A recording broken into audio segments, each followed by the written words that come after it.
Muito bem, pessoal, vamos falar agora de alguns fatores complicadores da dermatite atópica que são absolutamente importantes, começando pelo mais importante deles, que são as infecções bacterianas de pele. Vocês já estão craques em infecções bacterianas porque já assistiram a aula desse módulo e já sabem do que eu estou falando. O fato que vocês têm que saber é que o paciente com dermatite atópica desenvolve infecções bacterianas de pele com muita facilidade e muitas vezes infecções de repetição, que viram um verdadeiro pesadelo do ponto de vista do controle microbiológico. A forma como essa infecção vai se manifestar podem ser as mais diversas possíveis. Ela pode se manifestar na forma de dermatite úmida aguda, de dermatite bacteriana interdigital, foliculite bacteriana, ou numa forma que eu não cheguei a falar com vocês ainda na outra aula, que é a BOG, Bacterial Overgrowth, que eu vou mostrar daqui a pouco, tá? Então guardem isso. Pode haver infecção de pele e pode haver diversos tipos de infecções de pele e com frequência essas infecções são recorrentes. Então vamos ver alguns exemplos, para recordar. Qual que é mesmo esse tipo de infecção de pele? Isso, tenho certeza que você falou dermatite úmida aguda, porque você viu a aula de infecções bacterianas. Então, lesão bem delimitada, alopécica, ulcerada, crostosa, vejam que a lesão é bordejada por crostas hemáticas e crostas melicéricas. É uma lesão dolorosa que aparece e cresce muito rapidamente.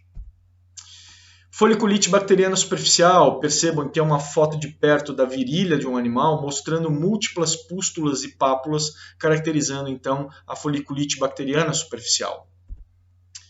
Dermatite bacteriana interdigital, este é o interdígito daquela bulldog que eu mostrei no começo da aula com crise aguda de atopia. Em outro momento, ela voltou com interdígito cheio de secreção purulenta, lambendo muito a região, caracterizando aí um exudato causado por infecção bacteriana oportunista em quadro de dermatite atópica.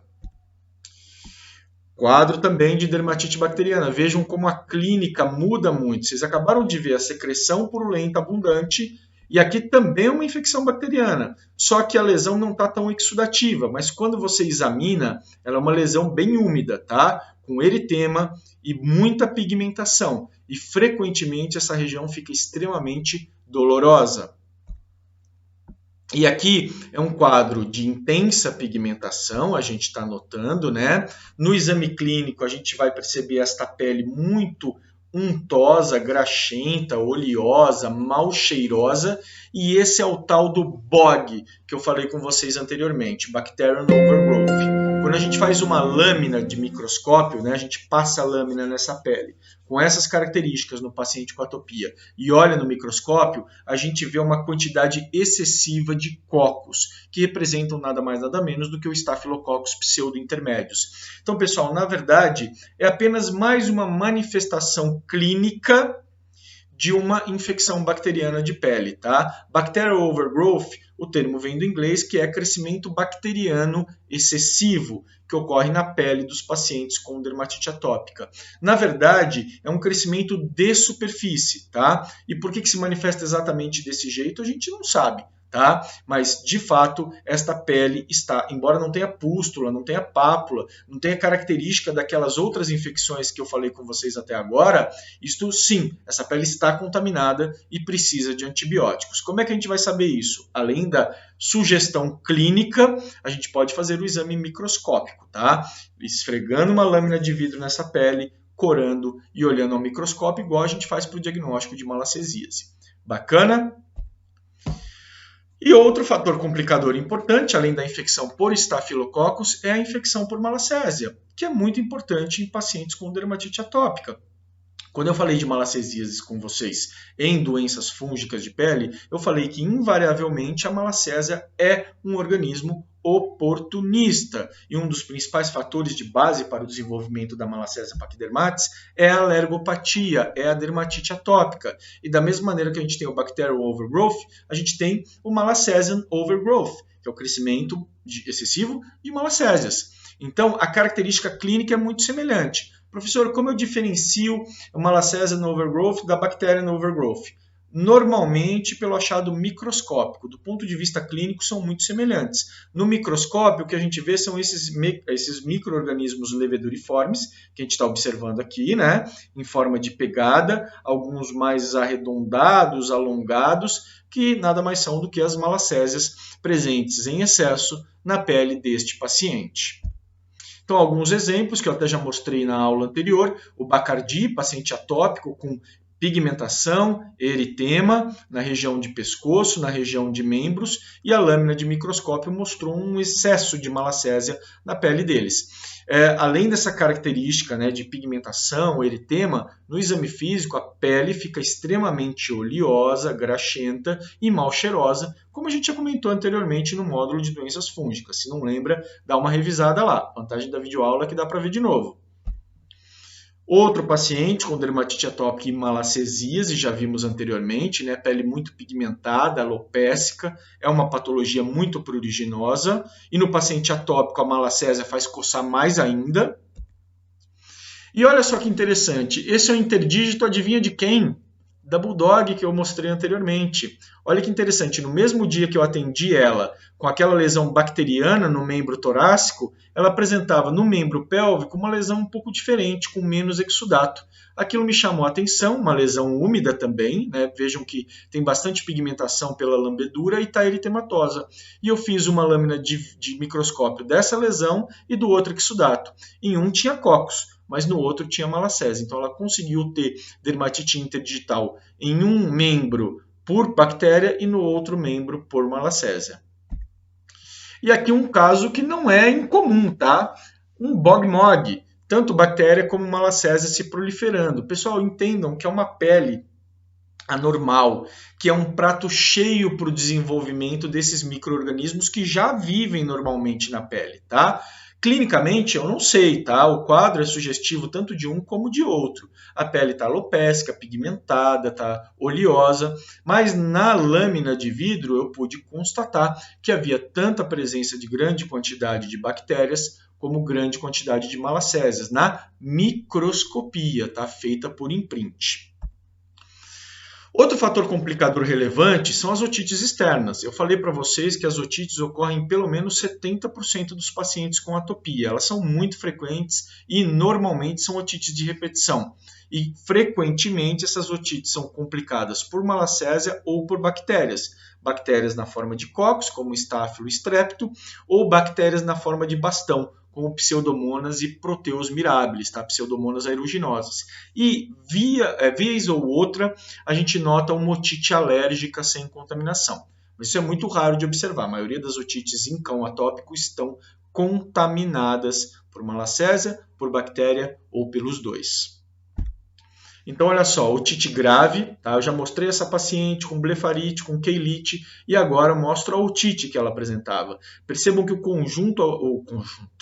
conduto auditivo está ocluído, o tamanho é o edema, a fibrose, a proliferação tecidual que a gente nota nesse conduto auditivo. A pele externa está espessa, extremamente pigmentada, né? Percebam, pessoal, que isso aqui é pele que recobre o conduto, assim como o restante da pele do corpo. Então a gente vai ter características muito semelhantes, tá? Olha só, uma otite purulenta em paciente com dermatite atópica, né? Muito eritema, muito pus. Isso é sugestivo de contaminação bacteriana, é muito dolorosa. O paciente reluta normalmente em permitir a otoscopia. E aqui um caso raro que eu atendi de otite sem contaminação. Então essa paciente aqui apresentava muito eritema, muito prurido, meneios de cabeça, mas na citologia auricular não apresentava um micro-organismo sequer. Então nesse caso aqui é um caso de otite única e exclusivamente alérgica, sem contaminação oportunista. Parasitas são fatores complicadores também muito relevantes. O que eu estou querendo dizer é que pulga e carrapato em qualquer cão causa coceira, mas no paciente com atopia causa uma coceira desesperadora. E aí a gente tem aquele mantra, né, que a gente repete nas alergopatias. Todo animal atópico também tem alergia a parasita.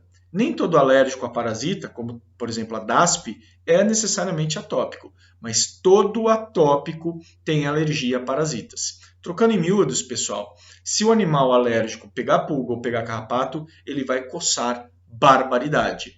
Então, recado prático, ele não pode pegar pulga e carrapato e a gente tem que cuidar disso no tratamento. Joia? Então, vocês veem aqui um animal atópico com manifestação de DASP. A DASP a gente vai ver nas próximas aulas, né? Alopecia de região dorso-lombar, com intensa pigmentação, né? Muito prurido nessa região. Esse é o quadro clássico de DASP, mas a DASP aqui é um componente, né? Ela surge como mais um componente da dermatite atópica. Percebam, tem animais que têm apenas DASP, mas o animal atópico pode ter também a DASP. E para a gente terminar os fatores complicadores, a seborreia. Tá? Por que ocorre intensa seborreia? Porque a dermatite atópica leva a um distúrbio da epidermopoiese, da formação das células da epiderme, a um ciclo acelerado de produção de ceratinócitos, que acaba se traduzindo então em descamação, em seborreia. E alguns pacientes com atopia têm uma seborreia muito intensa, muito importante, que às vezes precisa ser tratada. Então vejam aqui, né, esse paciente apresentando muita seborreia, percebam que ela vai ficando na mesa de exame, né? E a gente nota muito pelo também caindo, né, nesse paciente com dermatite atópica. Tá joia, pessoal? Então vimos aí alguns fatores que são complicadores da atopia, que podem intensificar o quadro de prurido, de inflamação, e que são muito relevantes na abordagem terapêutica de pacientes com atopia. Tá bom? Olha aqui um cocker apresentando muita seborreia, esse cocker é atópico, né? Então percebam a intensa descamação que esse paciente apresenta. As considerações dietéticas a gente vai fazer fundamentalmente quando falarmos de hipersensibilidade alimentar, então não preocupem com isso agora, tá bom? E por fim, pessoal, para a gente terminar então essa parte clínica e passar para o tratamento, eu vou falar um pouquinho para vocês dos critérios de Favreau, tá? Então eu falei para vocês no início da abordagem clínica que o diagnóstico da atopia é fundamentalmente clínico. A gente exclui outras doenças que causam sintomas semelhantes, a gente conhece as características da atopia e a gente vê a resposta ao tratamento.